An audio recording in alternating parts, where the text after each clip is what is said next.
The content discussed in this podcast is for informational and educational purposes only and should not be construed as financial or mortgage advice. Always consult with a licensed professional before making any decisions regarding mortgages or financial matters. Welcome to the Canadian Mortgage Show. Here are mortgage professionals Alex Pang and Alex Shanks to cut through the BS and educate Canadians on all things mortgages and real estate. Welcome to another episode of the Canadian Mortgage Show. This is episode 27. Alex Pang here alongside my co-host Alex Shanks. Alex, you're going on vacation tomorrow, right? Going on vacation, especially after these earthquakes. It's time to get out of here, but I'm only just going a little bit further south. I'm on the exact same, I think, equator line for earthquakes, so I'm not going to be behind from them all that much. Yeah.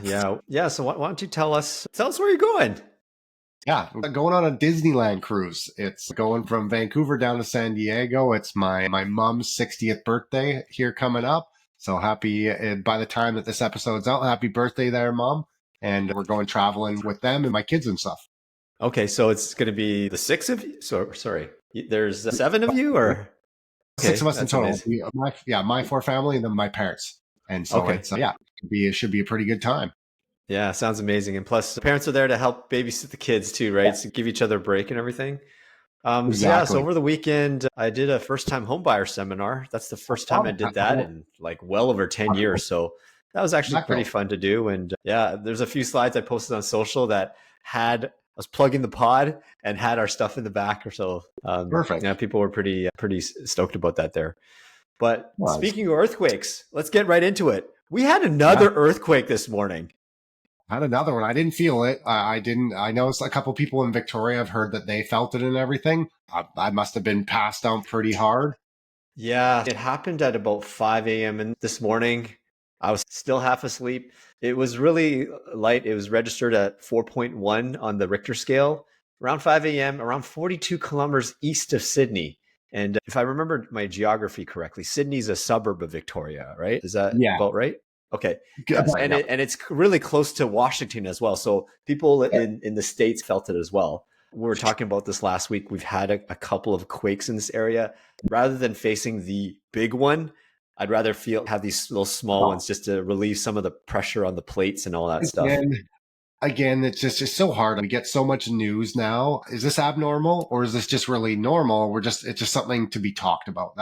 It's so hard to know. Like earthquakes were always been there.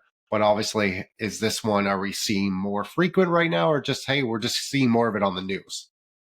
Yeah, I don't know. I hope that this is not a precursor from the big one.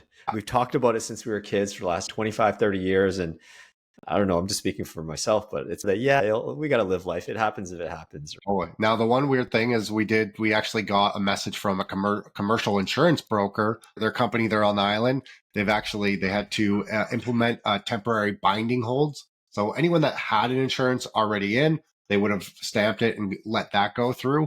Everything else, they're not taking any new insurance claims, like any new insurance binders at the moment. So for people, hey, when you buy a house, you buy a business, like you have to get insurance on that. And people can't finance unless you have insurance. And so they're holding temporary holds up to 7 days right now, meaning they're not going to bind any new insurance stuff. Wow. Now, okay. They just said go online, like Square One and all those ones. There are no issues there, but they are local here and they have put a temporary hold. Okay. So maybe they see something in the works with their actuary departments or their analysis and they see that, there's a higher risk. Let's put everything on hold right now and all that stuff. We're recording on a Monday night a little bit early because Alex needs to leave tomorrow. So big news is the tariffs are set to go into effect tomorrow. So March 4th will be tomorrow. By the time you guys hear it, it's already been in effect for a week. But yeah, we tried to stave this off as long as we could, but it's going to happen. Look at the play though of, hey, what was like on Friday? We talked like, are they coming? Oh no, they're not going to come. I'm going to delay them till April. Oh no, they're coming. It's a posturing thing, but again, like to me, I always knew they were coming. I did not think this is something that's going to happen.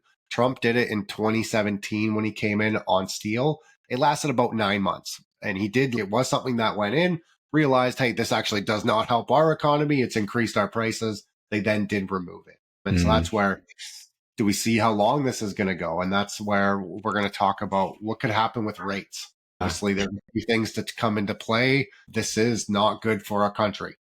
We can talk about it like it's not going to be us directly getting affected by prices. It's mainly going to be US at first. But of course, our governments are going to respond. We're going to put tariffs on things. So we are going to have some inflation that way. But it's really what the rest of the economy is. There's not going to be people having jobs. And so this is where earlier last week, we were talking about maybe no rate cut on March 12th. There's a chance that we could be at a jumbo rate cut here now at 0.5%. Yeah, exactly. That's what I was just going to get right into that. Like with this whole tariff thing, it throws everything in the blender. Fixed rates could edge down. Yeah, it was like up until the last couple of days, we're like thinking, 50-50 rate cut, if not. But hey, this could very well move the Bank of Canada to respond, be like, okay, the only thing we can move is interest rates. So let's put in a half rate cut. By the time you guys listen to this, it will be the day before the rate cut or the rate announcement. So we'll know more in the next couple of days if Canada does respond or there's a deal in place. Now, Doug Ford, Premier of Ontario, he just recently got reelected. He's a fighter. I like him. I just like that he at least he's fighting for his province. Yep. He's responding by saying, if this goes into effect tomorrow, we're going to cut energy to 1.5 million customers to Michigan and other states. And as well, remove all U.S. alcohol from liquor LCBO, which is the Liquor Control Board of Ontario, stores. Yep. I guess as a country, we're not taking this hands down. We'll see how BC responds at the same rate. Yep. And that's where I mean, we're so funny to think of where we were at the start of 2025 to where we are now. And that's where it's honestly, it's every day and every week we need to look at the data. Right now, are we leaning towards, hey, it could be a bigger rate cut? By late next week, it might be, hey, no rate cuts because tariffs, maybe they're off the table. And so that's where don't react just to the current news. Yeah. Over the weekend, too, we were going for bubble tea and it was a long lineup because the place that we liked is mango season again. And there was a liquor store there, the BC Liquor. And because the tariffs are coming in, we thought that, hey, BC Liquor is going to pull all the US alcohol off the shelves. There's a particular wine that we love from California. It's called J-Lore.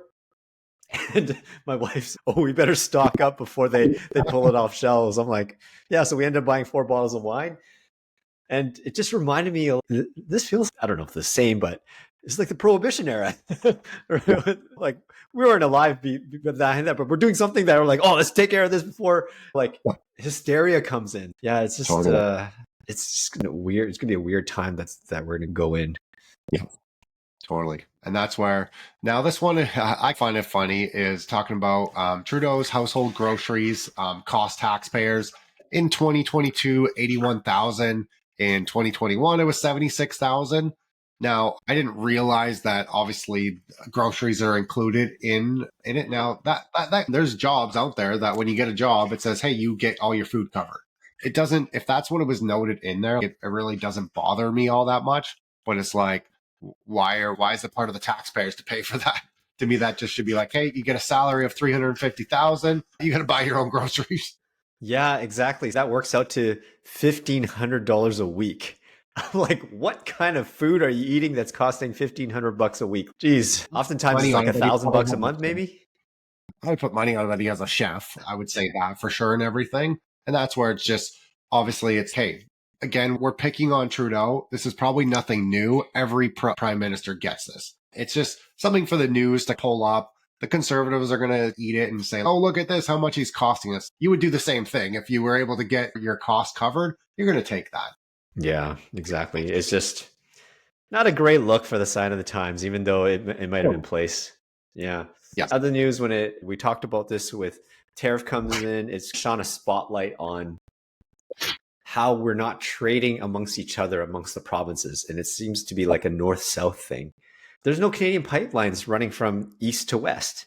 And why Canada, we ended up importing $200 million of Russian oil last year to Eastern Canada. So it was fueled by American, Saudi, and Russian oil, which kind of got me thinking, aren't we resource rich as a country?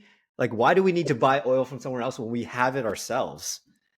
Because That we doesn't got the make oil, sense. but we don't have the fuel. We don't have the Yeah. ability to refine it, and that's where it has to go over there to Yeah. be refined. Yeah. Or we just shut it down decades ago. And because of the whole green movement and everything, I guess we need to restart those things, but that could take There's not years many. I and mean, like, decades to build. yeah, and we've never really had all that many refineries. I can't say totally out east. I don't know about its market, but in BC, all the refineries that we have, they're still running.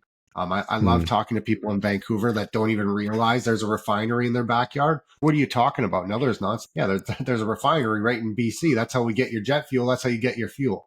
Most people don't even realize that. Hmm. I didn't know either. I thought it was everything shut down along with the forestry, the whole like everything. They're all I guess we have to look at restarting these refineries. Yeah, Okay, so few things totally. here. Canada's economy results came out here. We grew 2.6% annualized in quarter four. Obviously, it's boosted by 5.6% in consumer spending, 16.7% in housing growth, and 8% in business investment. So that's actually good. I didn't think anybody grew businesses in Canada anymore. Anything more than zero is actually pretty good, I Yeah, would say. totally. So now, before this whole impending tariff thing, it did drop the odds of a rate cut to about 50%. But because of the top of the show, tariffs are coming tomorrow as they're recording this pod. All things are up in the air, and I'm expecting at least a quarter point cut, if not a little bit more. Yeah, I believe that them cutting now is probably the best. It allows them to be like, hey, we want to make sure that everyone knows, like, hey, we are here to stimulate the economy. Do it now before it gets too late. And then it Mm-hmm. gives them the chance to say, hey, you know what? Maybe we cut too much. We actually have to go back. I think it gives them more flexibility doing it now, not just waiting and then be like, holy shit, we got to cut by 1%. Mm-hmm. Mm-hmm. Yeah. What's going on with the fixed rates, Alex? They haven't moved all that much. We're slowly starting to see some lenders drop their fixed rates, but the bonds they're dropping off a cliff. In almost a month, we've gone from 3.28 to about 2.6%. Now, again, bonds, the fixed rate bonds, that's how they price the fixed rate mortgages. The hardest thing is there's been so much volatility. It's gone down before, it's gone back up, it's gone down. And I'd say banks are being a bit hesitant on really lowering theirs. If we go back to 2.6 before, we should be more at like 3 point, like under 4% for most fixed rate mortgages based on that right now. And that's where if these tariffs come in and if we keep seeing that lower stuff, we could start to see some lower fixed rates here again, which would be nice Yeah. that way. Yeah, absolutely. We talked about it in previous pods where that window of opportunity of locking into fixed, if you're on variable, could be near the end of the year. It could be a lot sooner than we thought, folks. We're keeping an eye on the pulse of the market and seeing what's going on because these things can change week to week and day by day, to be honest with you.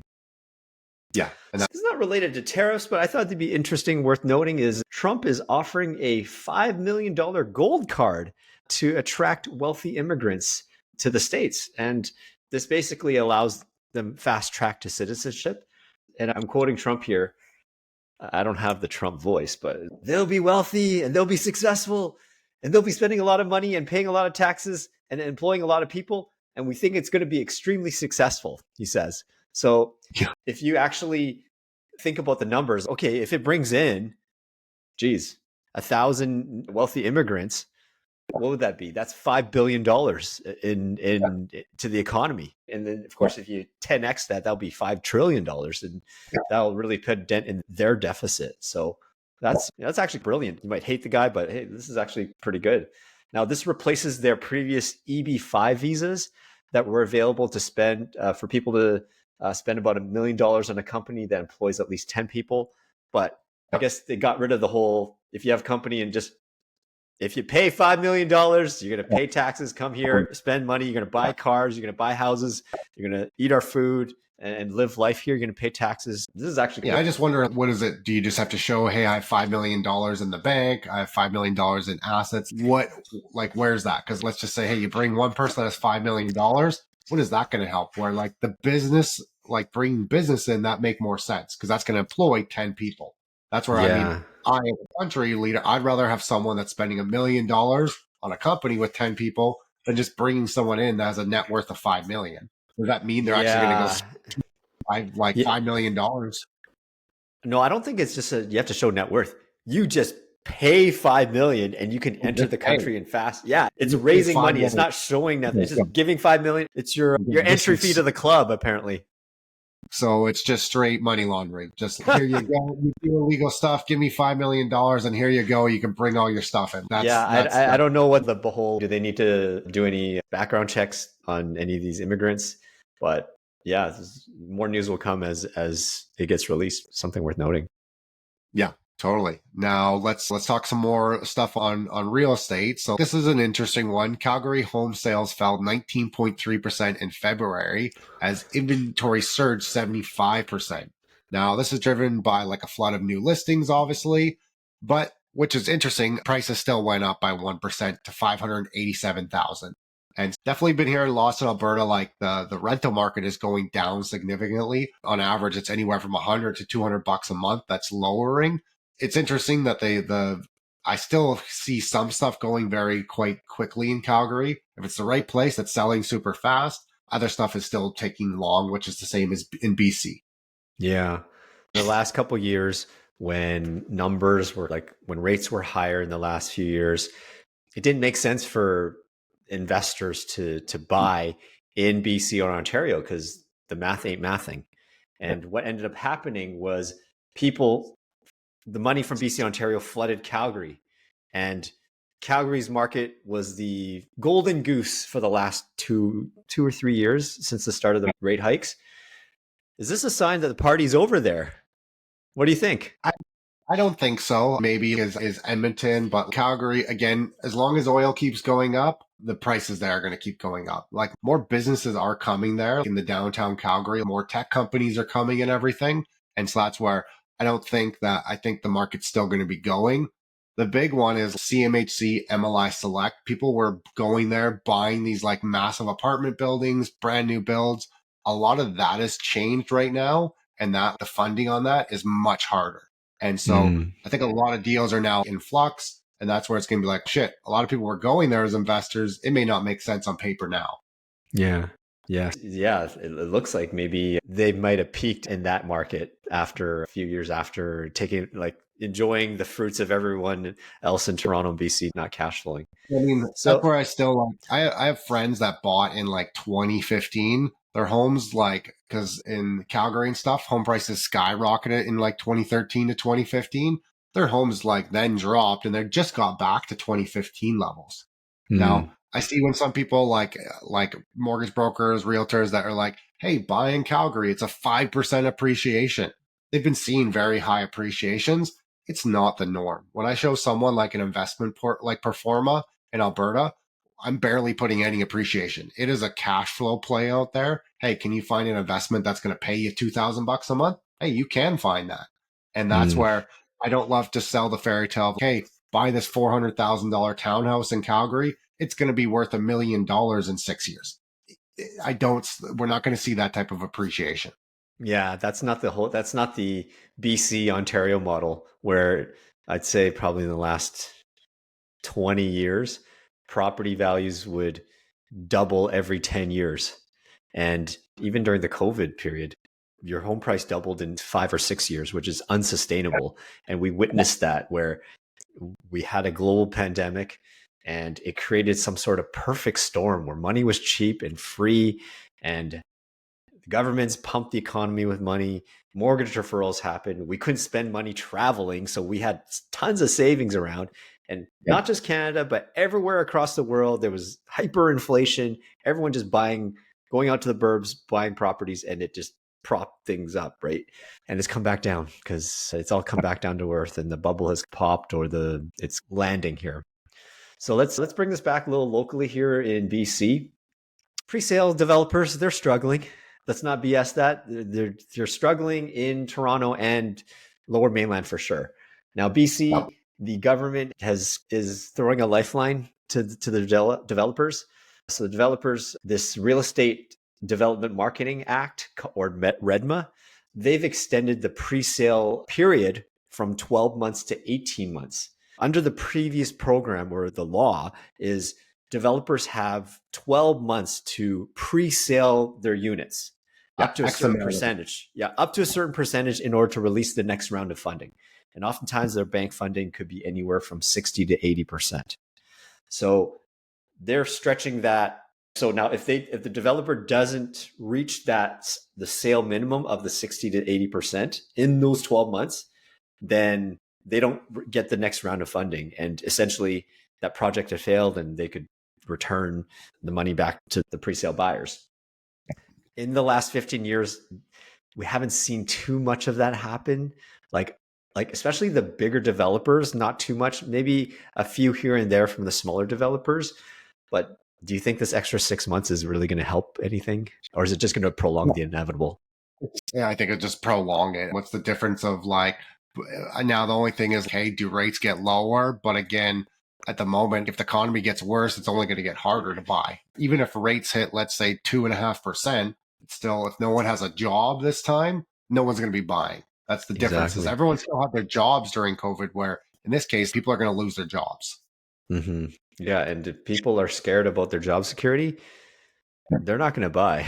They're not going to do anything. Yeah. I don't care if the rate is like 1 or 2%. If it'll help for those who their jobs are okay. So there will be people who will enjoy those benefits, but for a large sector of the population, ergo the ones in auto, manufacturing, all the ones that we talk about that's going to be directly affected by the tariffs, yeah, this is not going to help. But I guess from a BC government perspective, we don't want this whole housing market to collapse. So we're just going to give you some time and just to figure your stuff out. And we know thank you, but I don't think 6 months I don't know if it's going to make a difference. This is really just a slow death, to be honest.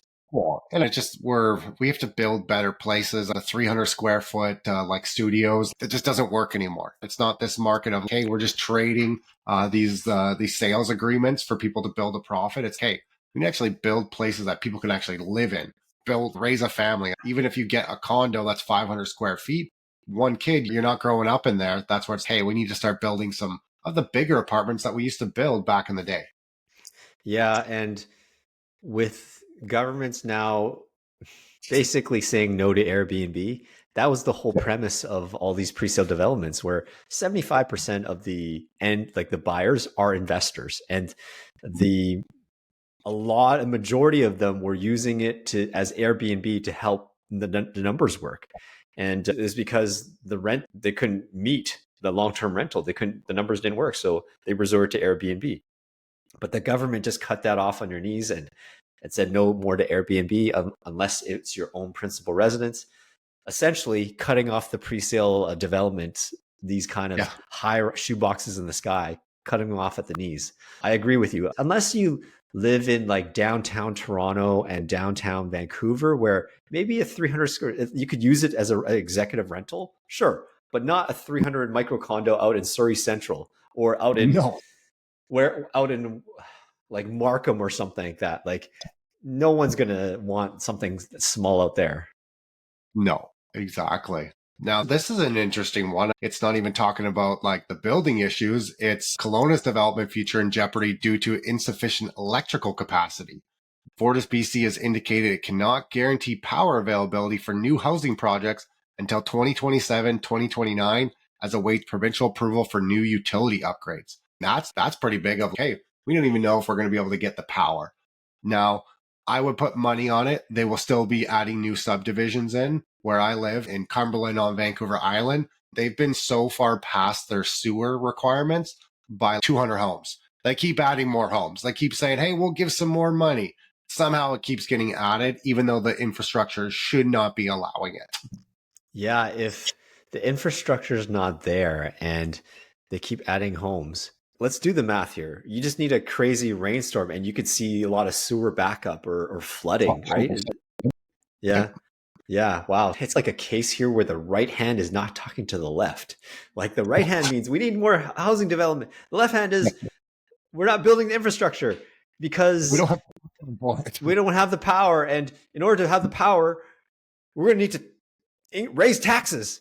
But the people don't want more taxes because we're overly taxed already. So it's you're damned if you do, if you damned if you don't.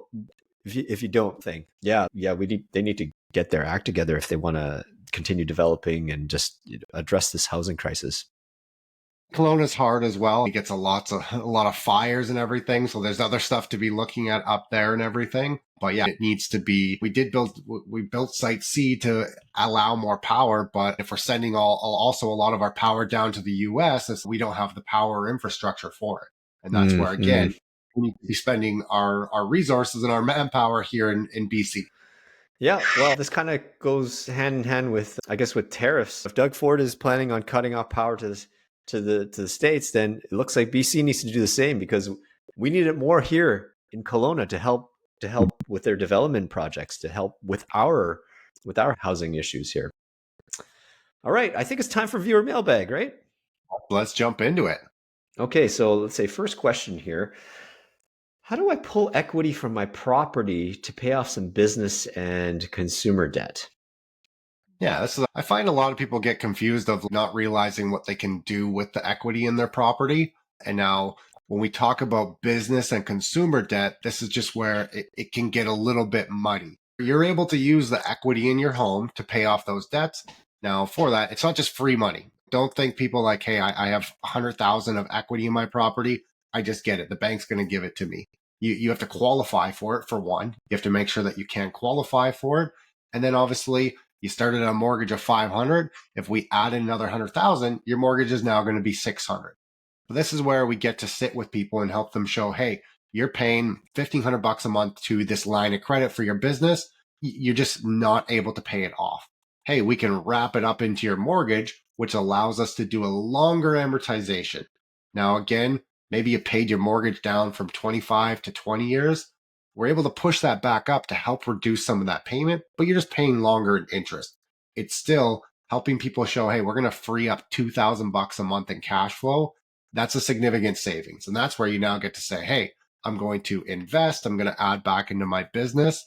The only thing that I can recommend to someone is making sure you go to a lender that can allow you to segment your mortgage to say, hey, I know that I have 100,000 of business debt. I'm going to get to pull from my house. We need to keep that separate. This is for your accountant. You need to show, hey, I have 500,000 mortgage. That's just for me living. That's not tax deductible. The business, that 100,000 we borrowed for you, that is tax deductible. But it just has to be very laid out for the accountant to make sure the CRA doesn't get mad. Yeah. I think like we would need an accountant's opinion on this, but if you're using personal money to help pay for business stuff, I guess your business, if you're in a corporation, you can treat that as like a shareholder loan to the business, Exactly. right? Yep. So that the business, you can take that back and pay back your own personal loan, is so to speak. Yeah, exactly. Here's one for you, Alex. They said, I have a 650 credit score on Credit Karma. Is that good enough to be looking at homes? Yeah, I've used Credit Karma in the past. In our industry, we don't recognize it, so we would have to pull your credit either through Equifax or TransUnion. Most lenders use Equifax, so I wouldn't rely on that score on Credit Karma. So it's important to actually get a pre-approval through your bank, mortgage broker, and such. Banks look at 680 or better is good. Now, 650, we can still look at it, but they call it debt ratios on what you're able to go as high as. If your credit is 680 and above, they usually can go to 3944. In some cases, with some banks, they can go up to 48, right? But if your credit score is below 680, then you probably won't have the ability to go up to 48. It'll probably be lower, more like a 35, 42 situation. And it's not just the credit score. Banks will look at the reasons why you have 650. Do you have recent lates?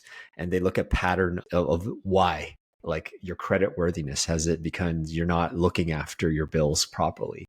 Or could have been a previous situation that you figured out it was a one-off and you've had clean credit throughout. That's why you have 650. They're more favorable in that light. Don't just rely on Credit Karma. Do get an official pre-approval with a mortgage broker or your bank just to get it figured out.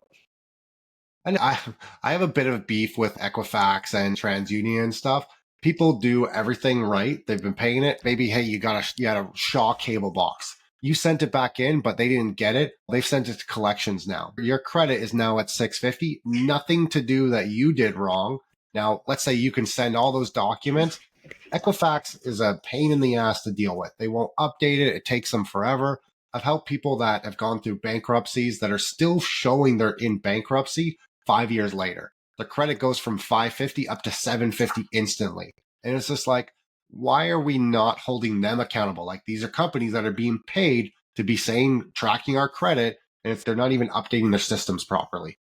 Remember how we have this beef about Canada has oligopolies?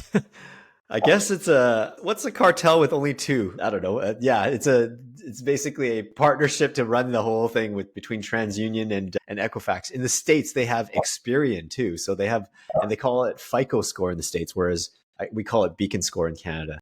So yeah, it's important. Another thing like that you touched on too, I see this several times where people have a dispute with their cell phone company, and then out of principle, they're going to be like, I ain't paying for this because whatever, I have this crazy roaming charge that's cost whatever, and my bill is $1,000 when really it should have rolled to the daily roaming and it should have been only 200 or something like that.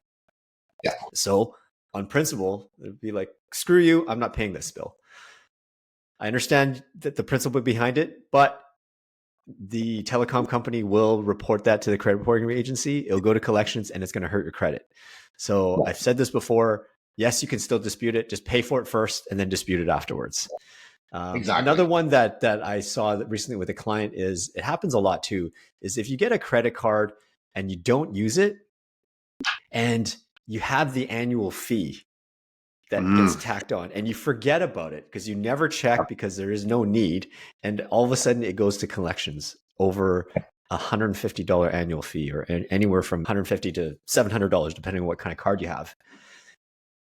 That is one of those things that would hurt your credit as well. So even if you have a credit card that you don't use, make sure you do know that there's an annual fee attached to it, because if you don't pay it or keep on top of it, that will affect your credit as well. So those are the kind of things. Costco's the worst at that, because they're always changing, like it's a Visa, it's a MasterCard, it's a credit card.